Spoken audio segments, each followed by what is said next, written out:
जय हिंद. नमस्कार सर्वांना. मावळा यूट्यूब चॅनलमध्ये मी अरुण तुम्हा सर्वांचं पुन्हा एकदा स्वागत करते. आणि मित्रांनो, खरोखरच आज एक खूप आनंदी आणि खूप उत्साही असा दिवस आहे.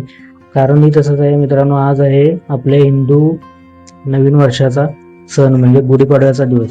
तर मित्रांनो, गुढीपाडव्याचा दिवस हा प्रत्येक महाराष्ट्राच्या कानाकोपऱ्यामध्ये साजरा केला जातो.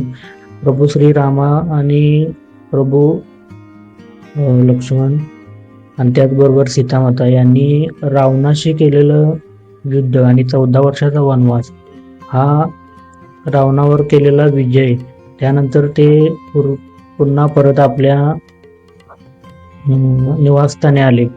तर तो हा दिवस म्हणून गुढीपाडव्याचा सण म्हणून साजरा केला जातो. तर मित्रांनो, गुढीपाडव्याचा सण हा आपल्या दारामध्ये पताका उभा करून आंब्याचे कडुनिंबाचे डाळे आपल्या ध्वजाच्या ठिकाणी बांधून, त्याचबरोबर पुरणपोळीचा नैवेद्य दाखवून हा सण साजरा केला जातो. आणि मित्रांनो, गुढीपाडव्याच्या दिवशी दुसरी गोष्ट म्हणजे प्रत्येक व्यक्ती हा नवीन कार्याची सुरुवात या दिवशी करतो. कारण मित्रांनो, या दिवशी एक नवचैतन्याचा दिवस म्हणून आपण मानतो. तर मित्रांनो, यामध्ये अजून एक निसर्गाशी निगडीत एक गोष्ट आहे, जी वसंत ऋतूची सुरुवात ही गुढीपाडव्यापासूनच होते. चैत्र शुद्ध प्रतिपदा म्हणजे गुढीपाडव्याचा दिवस हा आपल्या हिंदू संस्कृतीतील नवीन वर्षाचा पहिला दिवस असं समजलं जातं मित्रांनो.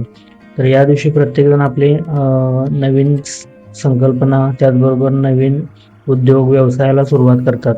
कारण हा दिवस खूप शुभ मानला जातो. आणि दुसरी अजून एक गोष्ट म्हणजे हा गुढीपाडव्याचा दिवस 3.5 मुहूर्तापैकी एक असा मानला जातो. तर मित्रांनो, त्याचबरोबर ब्रह्मदेवानी पृथ्वीची म्हणजे सृष्टीची निर्माण ही गुढीपाडव्याच्या दिवशी केली. आणि या दिवशी पृथ्वीच्या मंगल कार्याची चालना या दिवशी झाली. तर मित्रांनो, या दिवशी कडुनिंबाच्या पानांचा सुद्धा उपयोग केला जातो, जो आपल्या आसपासचे वातावरण निर्जंतुक करण्यासाठी आणि आपल्या शरीरामधील विनाशकारी शक्ती नाहीशी करण्यासाठी या कडुनिंबाच्या पानाचं आपण सेवन करतो. तर त्याचा प्रत्येकाच्या शरीराला हा लाभ असतो. आणि मित्रांनो, ह्या सर्व गोष्टी निसर्गाशी निगडीत आहेत.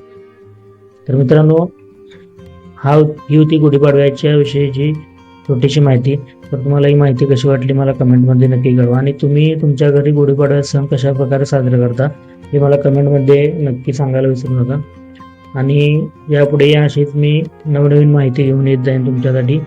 तर मित्रांनो, अशाच नवीन व्हिडिओ बघण्यासाठी माझ्या चॅनलला नक्की सबस्क्राईब करा. तोपर्यंत सर्वांना गुढीपाडव्याच्या खूप खूप शुभेच्छा.